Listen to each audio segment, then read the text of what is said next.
بسم اللہ الرحمن الرحیم۔ عزیز سامعین محترم، امید ہے آپ سب بخیر وعافیت ہوں گے۔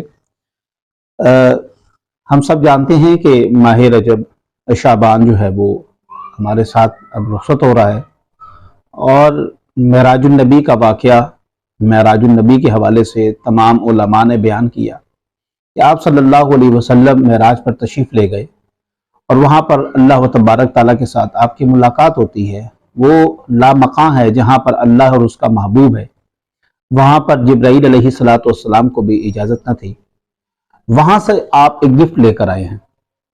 گفٹ کے حوالے سے میں پہلے عرض کر دوں کہ ہمارے ہاں یہ رواج ہے اکثر، بلکہ آپ میرے شیلف پہ پیچھے دیکھیں تو آپ کو کتابیں یا آپ کو کچھ سرٹیفکیٹ، کچھ شیلڈ نظر آ رہی ہوں گی۔ اسی طرح جب ہمیں کوئی گفٹ دیتا ہے تو ہم کوشش کرتے ہیں اس گفٹ کو کسی ایسی جگہ پر رکھیں جہاں پر لوگ اس کو دیکھیں، آتے جاتے لوگ اس کو دیکھیں۔ اور اس کا مقصد کیا ہوتا ہے؟ یہ دکھانا مقصد ہوتا ہے، یہ بتانا مقصد ہوتا ہے کہ یہ مجھے اس بڑی شخصیت نے دیا ہے۔ جیسے میں اگر کسی یونیورسٹی میں پڑھاتا ہوں تو اس یونیورسٹی کا چیئرمین جو ہے وہ اگر مجھے کوئی شیلڈ یا سرٹیفکیٹ دیتا ہے تو میری کوشش ہوگی کہ اس شیلڈ اور سرٹیفکیٹ کو ہر اس جگہ پر لگاؤں کہ جہاں پر لوگ اس کو دیکھیں اور وہ یہ اندازہ لگا سکیں کہ یہ وہ گفٹ ہے کہ جو مجھے فلاں چیئرمین نے یا فلاں بڑی پرسنالٹی نے دیا ہے، جس سے میری عزت میں بھی اضافہ ہوتا ہے۔ یہاں تک کہ اگر آپ دیکھیں کہ ہم یہ بھی الیکشنز آپ کے سامنے گزرے ہیں، الیکشن میں بچوں نے، لڑکوں نے، لوگوں نے بڑی بڑی پرسنالٹیز کے ساتھ تصویریں کھنچوائی ہیں جو ہماری سیاسی پارٹی جماعتوں کے ہمارے سربراہان ہیں۔ ان تصاویر سے وہ ثابت کیا کرنا چاہتے ہیں کہ میرے بھی ان کے ساتھ تعلقات ہیں، یہ مجھے جانتے ہیں، میں ان کو جانتا ہوں۔ تصویر لگانے کا مقصد یہ ہوتا ہے۔ تو سامعین محترم، جب آپ صلی اللہ علیہ وسلم معراج النبی سے واپس تشریف لائے تو اللہ و تبارک تعالیٰ کی طرف سے روزے اور نماز ان کو تحفہ ملا، اور وہ تحفہ ہمیں دیا گیا۔ میرا خیال ہے کہ ہمیں اس بات پہ اتنا پراؤڈ ہونا چاہیے، اس بات پر اتنا مغرور ہونا چاہیے ہمیں کہ اللہ کا دیا ہوا تحفہ ہے، اس سے بڑا تحفہ کوئی ہو نہیں سکتا۔ اس کو ہمیں ہر وقت اپنے ساتھ رکھنا چاہیے، اس پر ہر وقت ہمیں عمل کرنا چاہیے، تاکہ ہم یہ بتا سکیں کہ یہ تحفہ دینے والا بھی کوئی عام نہیں تھا، تحفہ لے کے آنے والا بھی کوئی عام نہیں تھا۔ اور یہ جو تحفہ میرے پاس نماز اور روزے کی صورت میں موجود ہے، یہ بھی دونوں عبادات کوئی عام عبادت نہیں ہے، بلکہ یہ نماز جو ہے یہ تمام عبادات کی سردار ہے۔ اگر میں یوں کہوں کہ نماز سے انسان کو معراج حاصل ہوتی ہے تو اس میں کوئی غلط نہیں ہے۔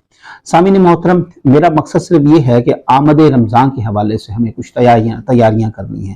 ہمیں اپنے بچوں کو، ہمیں اپنے نوجوان نسل کو، اپنی بچیوں کو یہ بتانا ہے کہ رمضان کی کیا افادیت ہے، رمضان کا اصل میں مقصد کیا ہے۔ وہ ایک شخص جو ہے وہ عمرہ کرنے گیا اپنے دوستوں کے ساتھ، تو اس نے واپس آ کے شکایت کی ایک عالم دین سے۔ اس نے کہا کہ میں اپنے دوستوں کے کہنے پر عمرہ کرنے گیا ہوں، اور معذرت کے ساتھ مجھے ایسا لگا میں کسی مندر میں گیا ہوں، اور وہاں پر آب زمزم پی کے مجھے تو ایسا لگا کہ جیسے میں کوئی جو ہے وہ گنگا جمنا کا پانی پی رہا ہوں۔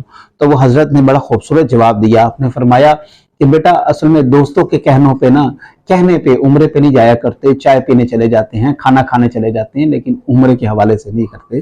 عمرہ جو ہے، یہ حج جو ہے، اس کی جب تک آپ کو افادیت نہیں پتا ہوگی، اس کا مقصد نہیں پتا ہوگا، اس کا فائدہ نہیں ہوگا آپ کو۔ اس لیے اپنے بچوں کو آپ بتائیں کہ نماز ایکچولی کیا ہے، اس کے فائدے کیا ہیں، ہماری زندگی میں اس کا مقصد کیا ہے، مسلمان کیوں پڑھتے ہیں 5 وقت نماز۔ اس کو روزے کا بتائیں کہ کیوں مسلمان صبح سے لے کے شام تک بھوکا رہتے ہیں، اس کا مقصد کیا ہے۔ جب تک ہم یہ اپنے بچوں کو نہیں بتائیں گے، ہمارے لیے روزہ رکھنے کا بھی کوئی فائدہ نہیں ہوگا بظاہراً، اور نہ ہی ہمیں نماز پڑھنے کا فائدہ ہوگا۔ ایک پریکٹس ہوگی جو ہم کرتے چلے جائیں گے، اور وہ روحانیت اور وہ اصل مقصد جو نماز اور رمضان کا ہے وہ فوت ہو جائے گا۔ تو میں امید کرتا ہوں کہ آپ لوگ اپنے چھوٹے بہن بھائیوں کو، اپنے چھوٹے بچوں کو، بھانجوں کو، بچوں کو یہ بتائیں گے کہ نماز کس لیے ہمیں ملی ہے اور اس کے مقاصد کیا ہیں، روزہ ہمیں کیوں ملا ہے، اس کے مقاصد کیا ہیں۔ دعا ہے کہ اللہ تبارک تعالی ہمیں رمضان المبارک کی اسی طرح تیاری کرنے کی توفیق عطا فرمائے جس طرح اللہ تبارک تعالی چاہتا ہے کہ رمضان کا تقدس کیا جائے۔ اپنی دعا میں یاد رکھیے گا۔ جزاک اللہ۔